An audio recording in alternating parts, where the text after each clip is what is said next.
सोनबरसा चरपोखरी पंचायत में जो खुशियों का खजाना लाई हैं, सोनबरसा चरपोखरी पंचायत में जो खुशियों का खजाना लाई हैं, अंधेरे घर में दिया और गरीबों के लिए खाना लाई हैं। आप उन्हें राजनेत्री ना समझे साहब, वो तो आप सबकी सेविका शोभा देवी पति श्रीकांत मिश्रा आप सभी की सेवा करने का एक बहाना लाई हैं। शोभा देवी जिंदाबाद, गली गली हाथ जोड़ी घूमेली शोभा देवी, वोट मांगे आईली दुआर जी। हो कैमरा छाप होवे इनकर निशानिया, बटन दबाई अब की बार जी। गली गली हाथ जोड़ी घूमेली शोभा देवी, वोट मांगे आईली दुआर जी। गली गली हाथ जोड़ी घूमेली शोभा देवी, वोट मांगे आईली दुआर जी। बुलंदी पर पहुंचेगा पंचायत का विकास, बुलंदी पर पहुंचेगा पंचायत का विकास, एक बार करके देखिए शोभा देवी पर विश्वास। जी हाँ मेरे प्यारे पंचायत वासियों, एकजुट होकर ये काम करना है, एकजुट होकर ये काम करना है। शोभा देवी को मुखिया से जिताकर ऊंचा नाम करना है। अतः आने वाले आगामी चुनाव में शोभा देवी को क्रम संख्या 9 कैमरा छाप पर बटन दबाकर भारी से भारी मतों से विजयी बनाएं और श्रीकांत मिश्रा जी के सम्मान को और कंधों को मजबूत बनाएं। श्रीकांत भैया जिंदाबाद,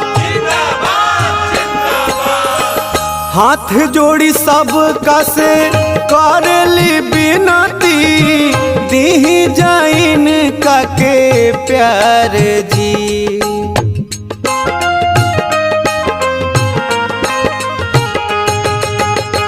सेवा में सब का के रहेली आगे, बहुमत दी बरियार जी।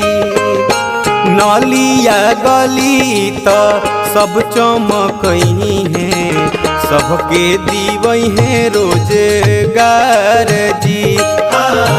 गली गली हाथ जोड़ी घूमेली शोभा देवी, वोट मांगे आईली दुआर जी। पंचायत की तरक्की करेंगी ये इनकी जिम्मेदारी है। आइए करते हैं बदलाव मिलकर, शोभा देवी को जिताते हैं, बदलाव करने की हमारी बारी है। जी हाँ मेरे प्यारे मतदाता बंधु, सोच समझकर वोट देना है, दाम नोट नहीं लेना है। हम सब मिलकर कदम बढ़ाएंगे, पंचायत का करने के लिए विकास शोभा देवी को ही मुखिया बनाएंगे, शोभा देवी को ही मुखिया बनाएंगे। पंडित श्रीकांत मिश्रा दिलवा के साचा, राखेले सब का के ध्यान जी।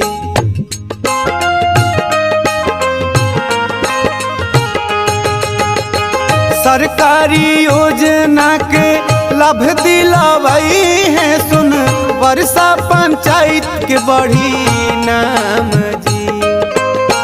जेकर सहारा नइखे बनली सहारा जी, जीत के पेन्हाई इनके हार जी। गली गली हाथ जोड़ी घूमेली शोभा देवी, वोट मांगे आईली दुआर जी। अभी तो वहां के चलल शुरू कइले बानी, अभी पूरा उड़ान बाकी बा। अभी तो वहां के चलल शुरू कइले बानी, अभी पूरा उड़ान बाकी बा। ई संग्राम जारी रही जब तक वहां के तरकस में तीर कमान बाकी बा। और वहां के लड़त रहब अपना सोनबरसा चरपोखरी पंचायत के हर जनता जनार्दन के सुख दुख खातिर, जब तक शोभा देवी आपत्ति श्रीकांत मिश्रा जी के शरीर में जान बाकी बा। जी हाँ मेरे सोनबरसा चरपोखरी पंचायत के समस्त ग्रामवासियों, जैसा कि आप सभी जानते हैं कि चुनाव का बिगुल बज चुका है। इसमें तरह तरह के प्रत्याशी अपना अपना चुनाव चिन्ह लेकर आपके चौखट पर आएंगे, आपको बहलाने फुसलाने का काम करेंगे, लेकिन आप उसी को अपना सच्चा सेवक चुनिए जो आपके सुख दुख में हमेशा साथ खड़ा रहता है।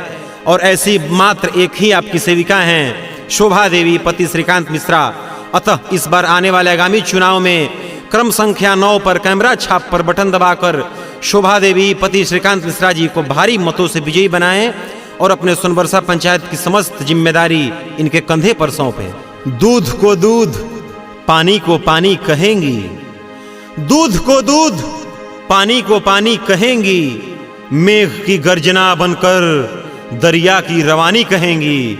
और यदि आप अपना एक एक कीमती मत क्रम संख्या 9 कैमरा छाप पर देते हैं तो यकीन कीजिए आपकी सेविका शोभा देवी पति श्रीकांत मिश्रा विकास की दुनिया में कलम उठाकर सोनबरसा चरपोखरी पंचायत की कहानी कहेंगे।